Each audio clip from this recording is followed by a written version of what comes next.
របស់លោកអ្នកបានមកដល់ហើយសូមយកភេសជ្ជៈដែលមាននៅលើធ្នើទី1ជំរាបសួរបងជំរាបសួរអ្នកនរគ្នាអញ្ចឹងខ្ញុំបាទឈ្មោះផានភូវឌ្ឍនៈខ្ញុំជា Mechanical Design ហើយនឹងជាអ្នក set up robot នៅក្នុងក្រុមហ៊ុន AFM Robotics robot នេះមានឈ្មោះថា Alanindo robot នេះគឺជា robot មួយប្រភេទរបស់ក្រុមហ៊ុន AFM Robotics ដែលជាប្រភេទ robot ដែលដឹកម្ហូបអាហារឬក៏ដឹកភេសជ្ជៈនៅក្នុងភោជនីយដ្ឋានឬក៏ហាងកាហ្វេសម្រាប់ robot នេះគឺយើងចាប់ផ្ដើមផែនការរៀបចំដំឡើង robot និងធ្វើ robot នេះមកគឺនៅចុងឆ្នាំ2024តបមកគឺយើងចាប់ផ្ដើមឡាញ់ robot នឹងនៅក្នុងទីផ្សារដើម្បីដាក់លក់ហើយនឹង testing នៅក្នុងដើមឆ្នាំ2025សម្រាប់ robot នេះគឺយើងធ្វើ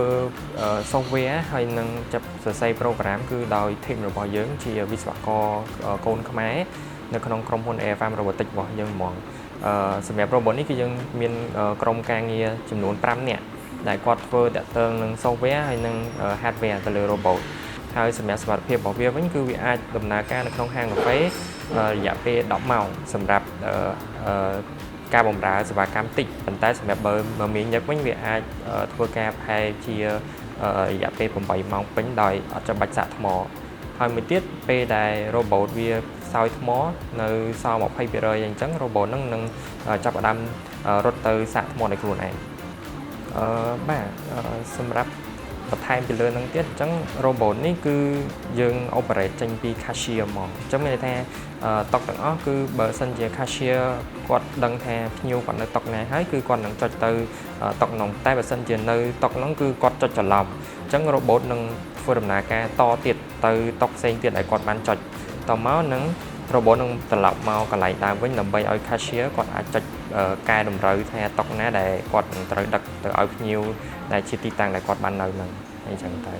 ហើយបន្ថែមពីលើនឹងទៀតបងសម្រាប់តុកវិញគឺយើងអត់គិតចំនួនទេយើងអាចដាក់តុកលើសពី100ក៏បានដែរផ្ដោតទៅលើ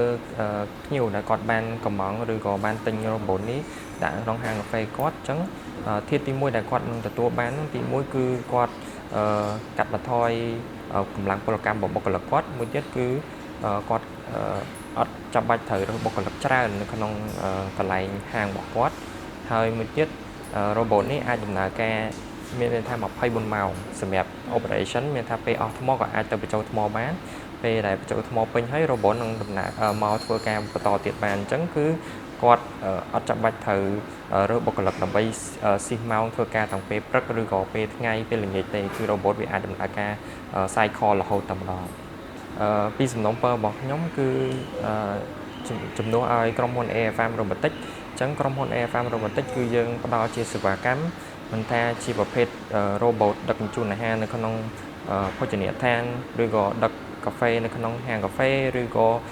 ដឹកសម្ភារៈធ្ងន់ធំនៅក្នុងរោងចក្រទេគឺសូមមេត្តាបងប្អូនទាំងអស់គ្នាសូមមេត្តាជួយគាំទ្រផលិតផលដែលជា